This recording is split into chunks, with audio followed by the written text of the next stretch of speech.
Bonjour et bienvenue sur notre chaîne intitulée Un jour, un verset, un message. Vous aimez la parole de Dieu? Vous appréciez notre travail? Merci de vous abonner afin de soutenir notre page. Merci de liker et partager afin de permettre à la parole de Dieu de se répandre partout dans le monde. Que Dieu vous bénisse. Notre passage de ce jour est tiré du livre de 1 Pierre, chapitre 5, les versets 6 et 7. La Bible nous dit, humiliez-vous donc sous la main puissante de Dieu, afin qu'il vous élève au temps convenable, et déchargez-vous sur lui de tous vos soucis, car lui-même prend soin de vous. Dans notre passage d'aujourd'hui, notre Dieu nous parle donc de l'humilité à travers son serviteur Pierre, l'apôtre Pierre. Il nous demande de continuer à reconnaître que nous dépendons complètement de lui. Alors, il nous élèvera le moment venu si nous dépendons de lui. Il fera fleurir tout ce que nous touchons, tout ce que nous faisons. Notre Seigneur nous dit à travers son serviteur Pierre que nous devons nous décharger sur lui de tout ce qui pèse sur nous, de tout ce qui nous inquiète, car c'est sa responsabilité de prendre soin de nous, nous qui vivons désormais pour lui notre Dieu.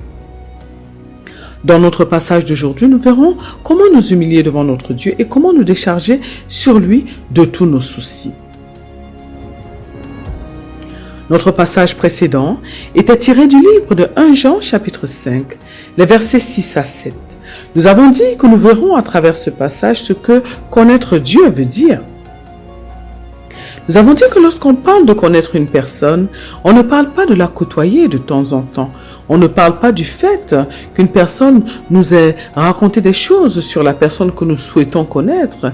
Mais lorsqu'on parle de connaître une personne, on parle de passer régulièrement du temps avec cette personne. On parle de parler longuement avec cette personne. On parle de vivre des expériences avec cette personne. Il est très important pour nous de connaître Dieu. C'est vrai que personne ne peut maîtriser Dieu, mais nous pouvons le connaître à travers plusieurs éléments. Le Seigneur lui-même nous dit de le chercher de tout notre cœur parce qu'il veut que nous puissions le connaître. Effectivement, nous ne pouvons pas cheminer, nous ne pouvons pas vivre avec Dieu sans le connaître. Nous devons connaître Dieu parce qu'il est celui à qui nous appartenons désormais.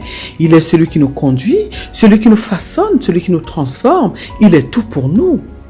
Nous devons le connaître parce que la Bible nous dit que les brebis du Seigneur connaissent le Seigneur et parce qu'elles le connaissent, personne ne peut les duper, personne ne peut les tromper en leur faisant croire qu'il est à tel endroit ou qu'il est une autre personne. Non, elles connaissent leur berger et elles savent le reconnaître. Nous devons connaître notre Dieu afin de savoir comment lui plaire parce que nous avons une relation avec lui. Il y a donc plusieurs raisons qui doivent nous pousser à connaître notre Dieu. Connaître une personne, c'est connaître son cœur, mais également son caractère, sa personnalité, ses habitudes, tout ce qui tourne autour de cette personne. Nous avons dit que Dieu est une personne, nous avons dit que Dieu a des sentiments, qu'il a un cœur. Pour connaître Dieu, nous devons lire sa parole, qui nous présente plusieurs aspects de sa personne. Le Dieu du Nouveau Testament est par exemple un peu différent de celui de l'Ancien Testament. Jésus-Christ est venu nous présenter dans le Nouveau Testament un Dieu, un Père aimant, qui veut sauver tous ses enfants, qui veut le bonheur de ses enfants, un Dieu patient. Le Dieu de l'Ancien Testament, quant à lui, était également très aimant, mais il montrait tout de suite sa sévérité face au péché. Il sévissait plus vite. Et la parole de Dieu nous permet de connaître Dieu, de voir quel cœur il a pour ses enfants, de voir les sacrifices auxquels il consent pour ses enfants, de voir par exemple que Dieu fait du bien autant aux chrétiens qu'aux païens parce qu'il aime tous ses enfants. Et la parole de Dieu nous le dit, qu'il fait pleuvoir autant sur les bons comme sur les méchants.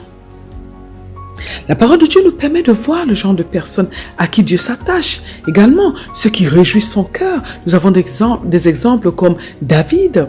Nous avons des exemples comme Daniel. Nous pouvons connaître Dieu à travers les temps que nous passons en sa présence. C'est un autre moyen de le connaître. Nous pouvons le connaître à travers les expériences que nous vivons avec lui, en étant conduits par lui. Ce qu'il est important de comprendre à travers ce passage, c'est que celui qui connaît véritablement Dieu ne peut pas marcher dans la haine. Nous avons dit qu'il va forcément marcher dans l'amour parce que Dieu va lui apprendre à aimer. Le fait de passer du temps dans la prière, par exemple, avec Dieu, nous permet à ce que nous puissions nous imprégner de la nature de Dieu. De plus, nous avons dit que la Bible nous apprend que lorsque nous rencontrons Dieu, nous sommes transformés. Nous avons vu le cas de Moïse, qui a passé du temps dans la présence de Dieu et qui, lorsqu'il est descendu de la montagne, était différent. Il était transformé. La gloire de Dieu était sur lui. Oui, si nous connaissons vraiment notre Dieu, le Seigneur va nous amener à lui ressembler. Alors nous avons dit que nous devons comprendre que si nous ne pratiquons pas l'amour, ça veut dire quelque part que nous ne connaissons pas vraiment Dieu. Et c'est dangereux parce que nous risquons de perdre notre âme. En effet, nous l'avons dit, nous ne pouvons pas avoir deux maîtres, la Bible nous en parle. Soit nous sommes complètement à Dieu, soit nous appartenons au diable. La Bible nous dit que nous ne pouvons pas être tièdes, sinon notre Dieu nous vomira. Alors nous avons dit que nous devons prouver à travers notre comportement que nous avons vraiment rencontré Dieu. Nous avons dit lors de l'explication des textes précédents que le Saint-Esprit nous amène à la métamorphose après notre baptême, à la transformation afin de ressembler davantage à Christ, afin de manifester le caractère de Jésus-Christ. C'est cette rencontre personnelle avec Dieu le Saint-Esprit, nous l'avons dit, qui va nous transformer et nous amener à aimer notre prochain. Si nous n'aimons pas nos frères, alors ça veut dire que nous n'avons pas vraiment fait cette rencontre personnelle avec le Saint-Esprit, avec Dieu le Saint-Esprit. À ce moment-là, nous devons revenir sur nos pas, nous l'avons dit, pour reprendre le bon chemin. Nous avons dit que dans notre texte précédent, tiré de 1 Jean chapitre 4, les versets 7 à 8, notre Dieu, à travers l'apôtre Jean, nous rappelait l'importance pour nous d'aimer nos frères, l'importance pour nous de marcher dans l'amour, ce qui prouve que nous connaissons véritablement le cœur de notre Dieu.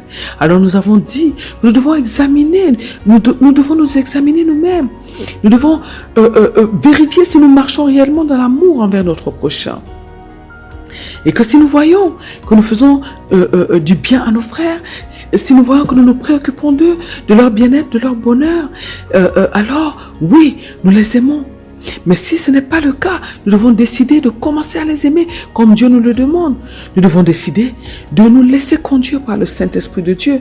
Et de cette manière-là, nous verrons que nous ferons la volonté de notre Dieu et que nous allons réjouir son cœur et qu'il va réjouir notre cœur à son tour. Nous sommes donc aujourd'hui dans le livre de 1 Pierre chapitre 5, les versets 6 à 7. Dans notre passage aujourd'hui, nous avons dit que nous allons voir comment nous humilier devant notre Dieu et comment nous décharger sur lui de tous nos soucis. Nous l'avons dit, notre Dieu nous aime profondément. Nous vivons désormais pour Dieu et nous sommes sous sa responsabilité. Cependant, pour que nous puissions avoir une relation harmonieuse avec lui, pour que nous puissions toujours bénéficier de son assistance tous les jours de notre vie, nous devons nous aussi respecter notre part du contrat. Nous l'avons déjà dit dans les textes précédents. Nous devons certes respecter ses recommandations, ses lois, mais nous devons également respecter certaines façons de faire les choses que Dieu nous demande. Dans ce passage, notre Dieu, à travers son serviteur Pierre, nous demande de marcher dans l'humilité. L'humilité est un fruit de l'Esprit Saint que Dieu nous demande de manifester. Nous avons déjà l'humilité en nous par le Saint-Esprit. Nous devons simplement décider de le manifester en dominant sur notre ego, notre moi intérieur, cette partie de nous qui est immature et qui va toujours nous pousser à vouloir être vu, à vouloir passer avant les autres, cette partie qui est immature. L'humilité consiste à avoir des sentiments bas de nous-mêmes, des sentiments fondés sur la connaissance qu'on a de son indignité et de sa dépendance du secours de notre Dieu. L'humilité qui s'oppose à l'orgueil nous demande de reconnaître que nous dépendons de Dieu, que nous ne pouvons rien de nous-mêmes et que tout ce que nous avons accompli, tout ce que nous avons possédé, tout ce que nous avons vient de Dieu et que sans Dieu nous ne sommes rien, nous ne pouvons rien. Notre Seigneur nous demande de nous abandonner à lui afin qu'il vienne à notre secours et qu'il nous élève au temps convenable. En effet, si nous considérons que nous n'avons pas besoin de Dieu, si nous estimons que ce que nous faisons c'est par nous-mêmes, par nos propres forces, ça veut dire que nous n'avons pas besoin de Dieu. Alors notre Dieu n'a pas besoin de venir à notre secours. Notre Dieu ne nous force pas à faire les choses. Il veut que nous puissions lui demander de l'aide. Il veut que nous puissions décider de dépendre de lui volontairement afin qu'il vienne à notre aide. La Bible nous dit que nous vivons pour Dieu et donc c'est Dieu qui prend soin de nous. Mais si nous ne vivons pas pour Dieu ou si nous décidons de ne pas nous laisser à Dieu, alors notre Dieu ne va pas nous forcer et il nous laissera faire ce que nous voulons. Nous devons nous humilier devant Dieu et lui montrer ainsi que nous dépendons de lui. Notre Dieu est tellement fidèle qu'il respecte toujours sa parole. De plus, il est tellement puissant qu'il peut tout accomplir.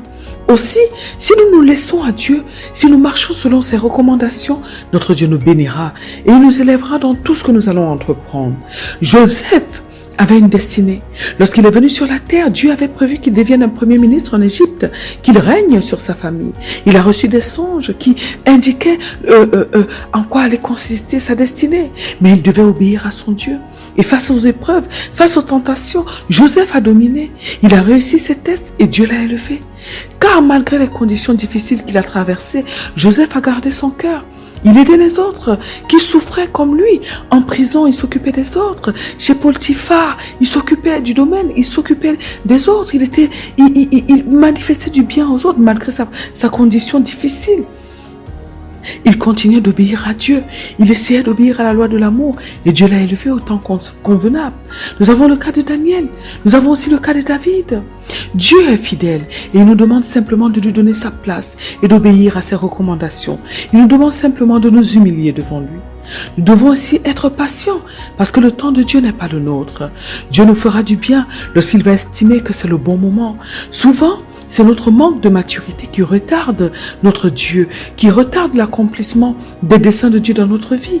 Le Seigneur laisse certaines situations intervenir dans notre vie parce que nous devons grandir, nous devons devenir matures. En effet, nous sommes à l'école de Dieu, nous ne devons pas l'oublier. Soit nous dominons sur nos situations et nous devenons matures et donc nous entrons rapidement dans nos bénédictions, dans notre héritage, comme dit la Bible, soit nos situations dominent sur nous et nous devons alors repasser par les mêmes types de situations, repasser par les mêmes tests, repasser par les mêmes épreuves afin d'acquérir la maturité que Dieu veut nous voir acquérir. Alors si nous voulons que le temps convenable de Dieu arrive vite, nous devons décider de travailler sur nous-mêmes et dans nos situations, nous devons demander à ce que Dieu nous devons nous demander, nous questionner, nous poser des questions, nous demander ce que Dieu veut que nous puissions comprendre, les compétences qu'il veut que nous puissions acquérir à travers les situations que nous traversons. Nous devons nous demander ce que Dieu veut que nous puissions changer dans notre caractère. Et nous devons décider de tout faire, de faire tout ce qui est en notre possible pour changer les choses. Remarquons le nombre de temps que Abraham a attendu pour entrer dans son héritage, si on peut dire, pour obtenir Isaac. Regardons le nombre de temps que David a attendu, le temps de formation qui a été le sien pour qu'il devienne roi. Regardons les épreuves et les temps de formation de Joseph. Oui, nous devons comprendre que nous sommes à l'école de Dieu et que nous devons donc nous humilier et nous poser les bonnes questions afin que nous puissions grandir, devenir matures, changer notre caractère, ce qui est très très important. Notre Dieu nous demande aussi de nous décharger sur lui de tous nos soucis. Si nous portons un gros sac très lourd et que nous pouvons demander à un inconnu de nous décharger, est-ce que ce sera facile de lui demander? Lorsque nous avons des problèmes d'argent, par exemple, est-ce que nous pouvons demander de l'argent à tout le monde facilement? Nous allons répondre non. En effet, nous devons avoir une relation avec une personne pour être à l'aise et lui demander certaines choses, lui demander de l'argent, lui demander des choses qui sont importantes pour nous. Alors nous devons comprendre que nous devons bâtir une relation solide avec notre Dieu, car c'est ce qui fera que nous puissions être à l'aise pour lui demander de l'aide dans toutes nos situations. Le Seigneur ne veut pas que nous soyons chargés par les soucis de ce monde, par les difficultés que nous rencontrons. Il veut que nous soyons toujours dans la paix, que nous soyons toujours légers, heureux, épanouis et que nous soyons toujours en communion avec lui. Car lorsque notre âme est troublée, lorsque notre âme est chargée par les soucis, ça veut dire que nous pensons à des choses négatives et à ce moment-là, nous donnons la place de Dieu dans nos pensées à autre chose. Nous devons toujours donner toute la place à Dieu dans nos cœurs, dans nos pensées. Rien ne doit venir prendre la place de Dieu dans nos cœurs. Alors, nous devons apprendre à nous débarrasser de tous nos soucis, de tout ce qui peut nous charger, de tout ce qui peut nous donner du souci comme des offenses, les problèmes que nous rencontrons, nos peurs, tout ce qui est négatif dans notre vie. Nous devons apprendre à aller devant le trône de grâce de Dieu afin de déposer à ses pieds tous nos fardeaux. Ça peut être les maux de notre âme également. Notre âme des fois est malade et nous avons besoin que notre âme soit restaurée, comme le dit la parole de Dieu. Tout ce qui nous handicape et qui pèse sur nous, nous devons nous en débarrasser et nous devons donc aller déposer cela au pied de notre Dieu. Notre Dieu est plus que capable de nous en débarrasser, de nous décharger. C'est son devoir de prendre soin de nous. Et lorsque nous lui donnons l'occasion de le faire, il le fait magnifiquement bien, si je puis dire ainsi. Nous devons seulement pour nous les déposer au pied de Dieu, lui parler et lui dire que nous sommes fatigués de ce poids, lui demander de nous en débarrasser. Nous devons demander de l'aide à Dieu afin de lui montrer que nous ne voulons plus porter ces fardeaux, nous ne voulons plus de ce poids qui pèse sur nous. Et tant que nous ne le ferons pas, notre Dieu va considérer que nous ne sommes pas dérangés. Il va considérer que nous aimons ces fardeaux, ces poids. Oui, nous devons demander à Dieu de nous décharger jusqu'à ce qu'il nous donne une parole, jusqu'à ce qu'il nous décharge. C'est très important. Si lui-même nous dit de le faire, c'est parce qu'il ne veut pas notre malheur. Nous ne pouvons pas vivre sans Dieu et être heureux. Nous ne pouvons pas. Nous avons besoin de Dieu car il est notre source, il est notre repère. Et lorsque notre Dieu nous demande de nous humilier, de nous décharger sur lui de tous nos soucis, c'est parce qu'il nous aime. Il nous aime profondément. Alors mes bien-aimés dans le Seigneur Jésus-Christ, n'endurcissons surtout pas nos cœurs. Décidons de nous laisser à Dieu. Décidons de lui demander de l'aide. Décidons de lui faire confiance. Et nous verrons que nous ne serons jamais déçus. Parce que lorsque Dieu dit une chose, il l'accomplit toujours. Et il nous montre toujours son amour. Alors prions aujourd'hui afin de demander à Dieu de nous donner la capacité d'être conscients des poids qui pèsent sur nous et sur nos vies, des fardeaux que nous trimballons, des charges qui nous handicapent. Demandons à Dieu, que ce soit des fardeaux physiques, des fardeaux au niveau de notre âme. Demandons à Dieu de nous révéler cela, de nous permettre d'être conscients de ces choses et de nous donner le désir de nous en débarrasser. Prions afin que Dieu nous donne la capacité d'aller fléchir le genou devant lui et de persévérer devant lui comme cette femme qui importunait ce juge jusqu'à ce que ce juge lui accorde ce qu'elle voulait. Nous devons patienter, nous devons persévérer, être déterminés et demeurer auprès de Dieu jusqu'à ce que Dieu nous donne ce que nous voulons. Prions afin qu'il nous donne la capacité d'être déterminés et de patienter jusqu'à recevoir notre exaucement. Prions aujourd'hui afin de demander à Dieu de nous donner la capacité, de lui faire confiance, de lui donner la capacité d'agir dans notre vie afin que tous ces fardeaux-là, que nous en soyons débarrassés et que nous soyons épanouis et heureux. Au nom puissant de notre Seigneur Jésus-Christ. Amen. Que Dieu vous bénisse abondamment, qu'il bénisse vos familles et à très bientôt sur notre chaîne. Un jour, un verset, un message.